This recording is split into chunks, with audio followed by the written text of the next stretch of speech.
Hey there everybody, Nubkeks here. And we've got a bit of a different video for you today, a drama video, hooray. Who doesn't love drama?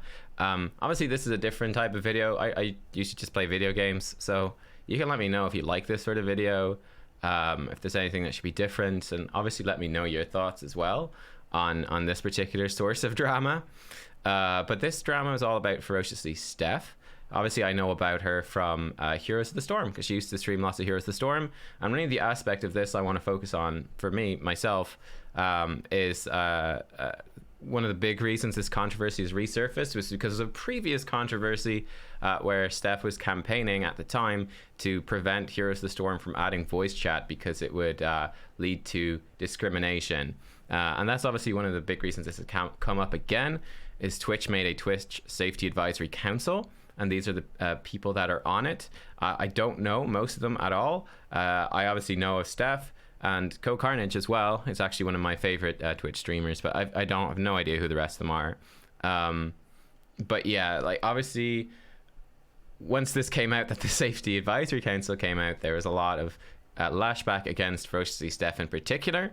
And the HOTS voice chat issue is one of the primary things that came up. So I mean, you can feel free to read through some of these. You can read about white supremacists and all this sort of fun stuff. There's some great bits here.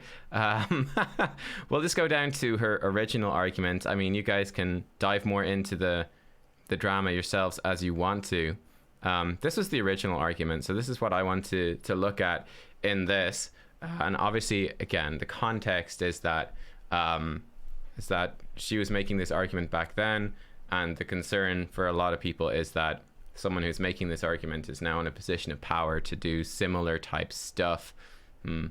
Listen, La Vida, Twitch ambassador. She's not lacking competitive experience. You're lacking experience being marginalized. Okay, we're not going to dive into too much drama, but oof is all I have to say about that. Big oof. Let's talk about an actual argument though and be more fair. So that time again, we need to talk about why adding voice chat to your game is anti-inclusivity, how it hurts your marginalized and female player base, especially within competitive play. Gonna break it down as concisely and clearly as I can. Let's go. Logic. Number 1, voice chat is a competitive advantage. Number 2, muting someone is a competitive disadvantage. Number 3, people who are harassed are likely and encouraged to mute their harassers. This is the only way, also the only way to stop the harassment, as leaving the game incurs penalties. Therefore, people who are harassed must give up a competitive advantage in order to no longer subject themselves to abuse. So let me give my thoughts on this. I'll respond to this particular formulation of the argument directly, and then I'll also talk about the idea more generally, because I think there is more truth in the idea more generally. Look at this in particular. So number 1, voice chat is a competitive advantage. Yeah, actually, yes and no. It can be. Here's the thing. I think in order to use voice chat to be a competitive advantage, people need to have skill at using voice chat. They need to be good communicators. They need to have some level of teamwork skills. That's not guaranteed at all. In a whole lot of circumstances, voice chat will not be an advantage at all. It could even be a disadvantage if you have people that are poor communicators and poor team workers. They might actually be worse off using it. So I actually don't agree with that one.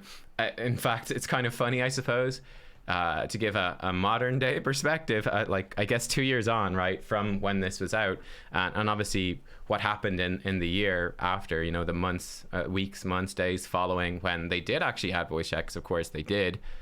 Shocker. Well, for Europe, because I play in Europe on the European servers, I think on NA servers voice chat was and probably still is used quite a lot, but certainly in Europe it really wasn't used all that much. So yeah, competitive advantage, actually not overwhelmingly so, and not overwhelmingly mandatory at all. Again, on Europe you'd be part of the vast majority, even at the top levels of play. Voice chat just wasn't used. It was used more at the start. It was used even on the start, the first few weeks, like Grandmaster play in Heroes in Europe. It was used a little bit, but then it really fell off, and nobody really uses it anymore. Now, obviously, I do a show, self-plug here, self-promotion. We do a show on Heroes Hearth on Wednesdays, where it's myself and Grubby and Kendrick, Heku. Sometimes Grubby's wife Cassandra joins in as well, and we do some like high-level hot solo, not solo queue, but ranked queue gameplay as a full team, and we use voice chat, so you can kind of get an idea for how it can be an advantage there. Number 2, muting someone is a competitive disadvantage. I actually think this is the weakest point of. I mean, number 1 is already a relatively weak point. Number 2 is even more of a weak point. The most important thing about this is the person you're muting them for a reason, because you're muting them. In this case, the idea is that you're muting them because they're harassing you. Here's the thing. It's extremely rare to have somebody switch from being a harasser in voice chat, the type of person that is going to go into voice chat and use that as a tool for harassment. It's extremely rare that person will turn around and then suddenly switch mode and start giving very useful teamwork advice. That they'll suddenly go from being someone who is like angry or abusive to being someone that is cooperative, has great leadership skills and all of that. Doesn't happen very often at all. In fact, most of the time, muting someone is going to be an advantage to you. You're just removing a unwelcome distraction. So you're better off muting somebody. People that are, obnoxious very, very rarely change in the course of a single game. Perhaps I think there is certainly some truth that someone could have, a bad day or week. You might mute them on the bad day and then they'd actually be fine in some like follow-up games a few weeks on. I've encountered that sort of stuff before, for example. So that is perhaps something, but certainly in the short term, definitely not. I actually think it's a very weak point. And then number 3, people who arrest like to mute there. Yeah, I think that's totally fine. So that one obviously makes sense. So yeah, again, the conclusion then sort of falls apart, right? You have to give up a competitive advantage to no longer be subject to abuse. Again, it's highly unlikely that you're giving up any sort of competitive advantage to avoid abuse. Likely, the only thing you're giving up is the possibility to be abused more. You're not going to be missing out on any actual useful shot calls, at least in the context of Heroes of the Storm.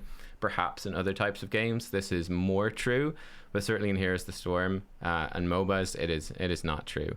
So there you go.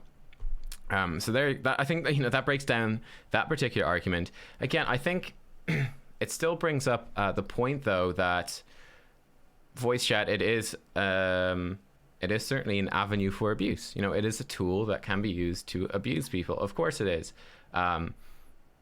Problem being, is that enough of a reason to remove voice chat from games to prevent them being added? I don't think so, because again, any form of communication, any form of interaction is always an avenue for abuse. Typing to people in text chat is an avenue for abuse. Like, for example, like in a kid's game, like, I don't know. I actually haven't played Animal Crossing. I was going to use Animal Crossing as an example, but I haven't played it, so I'm just pulling it out of my ass. But like Pokemon Go, I play Pokemon Go on my phone, right? You can't actually talk to people because there's going to be a lot of kids playing, and they don't want these kids to be getting these abusive messages from people. So there's no way to communicate with people in game. It just doesn't work. So that's obviously a concern where like child safety comes into it. With adults, though, I don't think it's particularly big issues. Like, yes, obviously all of these things, any form of communication you give to people is open to abuse. I mean, even if all you could do was like spam like happy faces or something, you could chase somebody and abuse them by spamming happy faces and harass them and stalk them. You could do stuff like, you could abuse it any way you want to. Just because something can be abused doesn't mean it should be abused. And certainly I think voice chat is a particularly weird one to focus in on, considering that while speaking to someone verbally is just probably the most common, the most normal, most basic way of communication that we have. To remove that from a game seems quite weird, seeing as it's, again, the first way that you're really going to communicate with somebody actually in real life, in the real world. So, well, there you go. I think that's really enough to touch on with this. It's like, is voice chat a source of abuse? Yes, it can be, for sure, of course. I mean, online games are constant sources of abuse. That's just, unfortunately, that's the way it is. And just because something can be a tool for abuse doesn't mean that it should be removed. I mean, again, if you apply that logic, you'd be disabling nearly all aspects. In fact, you'd disable online gaming entirely. So I think the logic does fall apart there. And certainly the formulation of the argument was, or whatever it was kind of weak. There you go. Again, I can understand the backlash. I mean, especially, I'm going to return to this. but like especially when this is like the type of interaction that's being had here. This is why there is such a backlash. This is why there is such a negative reaction to this sort of stuff. When you take something which is a bad argument and then you start having people frame it and present themselves like this, it gets pretty bad, and hence we have massive drama. Anyway, that's my thoughts on that fun situation. We'll see what this Safety Advisory Council ends up doing. I mean, personally, I won't say anything about personally. I mean, hopefully it will be good. Hopefully it'll be all right. I will be honest, I don't really expect it to do too much, but we'll see. We'll see. Thank you for watching, though, guys. Let me know what you think, and I'll see you all next time for some actual video games. Yay. Goodbye.